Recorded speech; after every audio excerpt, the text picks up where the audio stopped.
Cooker வச்சிருக்கேன். குக்கரை வந்து நல்லா ஃபர்ஸ்ட் க்ளீன் பண்ணிக்கிட்டேன்.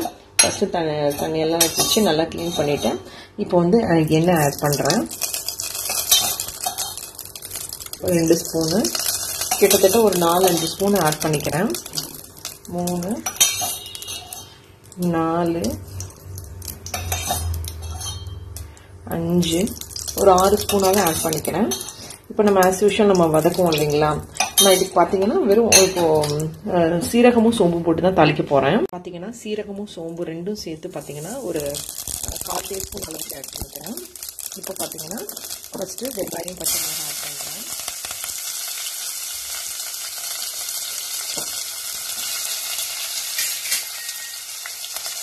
இதை போட்டு நல்லா ஃப்ரை பண்ணிக்கிறேன்.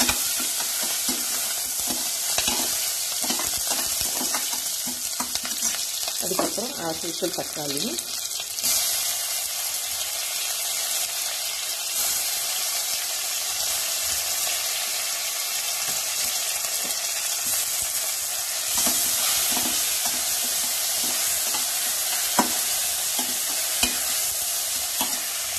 இதெல்லாம் போட்டதுக்கப்புறம் இப்போ பார்த்தீங்கன்னா பிங்க் சால்ட் ஆட் பண்ணுறேன்.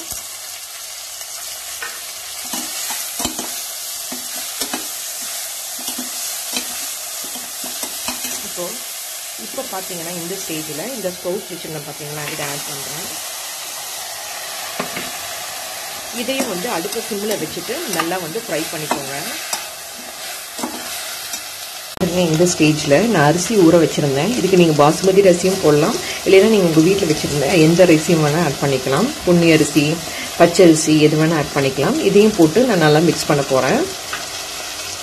இப்போது நான் அரிசியெல்லாம் போட்டுட்டு அப்புறம் தண்ணி ஊற்றி தான் மசாலா பொருட்கள் ஆட் பண்ண போகிறேன். இப்போ இதையும் போட்டு நல்லா இது பண்ணிக்கிறேன்.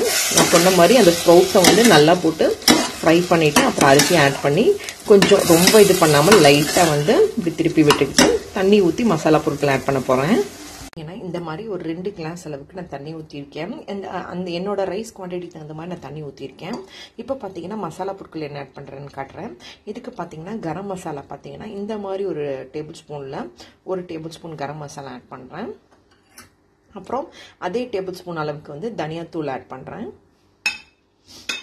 அப்புறம் 1/4 டேபிள் ஸ்பூன் அளவுக்கு வந்து மஞ்சத்தூள். அதுக்கப்புறம் பார்த்தீங்கன்னா நம்ம காரத்துக்கு தேவையான ட்ரை சில்லி பவுடர். என்னோட இதுக்கு பார்த்தீங்கன்னா நான் இந்த அளவுக்கு ஒரு ட்ரை சில்லி பவுடர் ஆட் பண்ணியிருக்கேன்.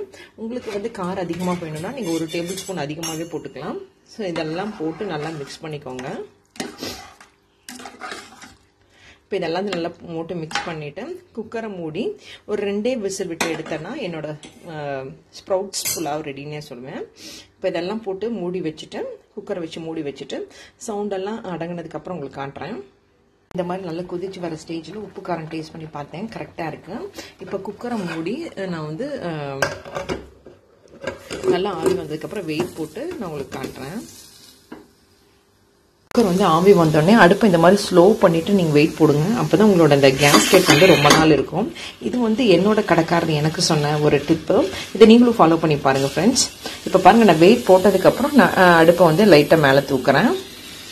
போட்டதுக்கப்புறம் 1 நிமிஷம் கழித்து வெயிட் இது போடுங்க. பாருங்கள், இந்த மாதிரி நல்லா 2 விசில் வந்ததுக்கப்புறமா நீங்கள் ஆஃப் பண்ணிவிட்டு எடுத்து வச்சிங்கன்னா ரெடியாக இருக்கும். பாருங்கள், இது ஓப்பன் பண்ணுறேன். ப்ரெஷர் அடங்கிடுச்சு இந்த இடத்துல. ஸோ அதனால் இப்போ ஓப்பன் பண்ணுறேன். ப்ரெஷர் அடங்கினதுக்கப்புறமா எப்பயும் எடுங்க. பாருங்களேன், சூப்பராக ரெடி ஆகிடுக்கு ஆவி பறக்க. இப்போ அதை நல்லா மிக்ஸ் பண்ணி ஒரு பிளேட்டில் வச்சு காட்டுறேன் உங்களுக்கு. இங்கே பாருங்கள், நல்லா உதிரியாக இருக்குது. ஒரு டிஃப்ரெண்ட்டான ரெசிபின்னு சொல்லுவேன் லஞ்ச் பாக்ஸுக்கு. இப்போ இதெல்லாம் மிக்ஸ் பண்ணி ஒரு பிளேட்டில் வச்சு காட்டுறேன். இப்போ பாருங்கள், சூப்பராக ஆவி பறக்க லஞ்ச் பாக்ஸ் ரெசிபி நான் காலையில் ரெடி பண்ணிட்டேன். இப்போ அதை நான் டேஸ்ட் பண்ணி பார்க்குறேன் எப்படி வந்திருக்குன்னு.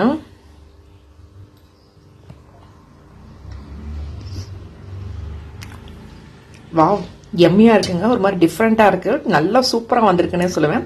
நீங்களும் மறக்காமல் இதை ட்ரை பண்ணி பார்த்துட்டு எப்படி வந்திருக்குங்கிறது எனக்கு மறக்காமல் கமெண்ட் சொல்லுங்கள் ஃப்ரெண்ட்ஸ். காலையில் வீடியோ எடுக்கிறது எவ்வளோ கஷ்டம் உங்களுக்கு தெரியும். கண்டிப்பாக உங்களுக்கு ஒரு பிடிச்சிருந்தா மறக்காமல் என் வீடியோக்கு ஒரு சின்ன சப்போர்ட் பண்ணுங்கள். ஒரு லைக் பட்டனை மட்டும் தட்டி விடுங்க ஃப்ரெண்ட்ஸ். தேங்க்யூ.